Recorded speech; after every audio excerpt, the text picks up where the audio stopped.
படை வீட்டினில் வாழ்கின்றவன் வடிவேல் முருகன் அழகை பாடு. முருகன் மகிமைகளை தொகுத்து தேன் தமிழில் குழைத்து இறை உணர்வில் திளைத்து பாடு.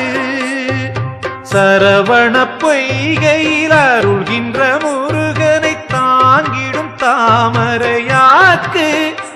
என்னை படைத்திட்ட முருகனும் திருவடி பணிந்தேன் பாக்கள் பாட இசை ஞானமெனதாக்கு. திருச்செந்தூரின் திருக்குமரன் இவன் மூத்தவனோ அந்த யானை முகன் சிவபாலன் இவன்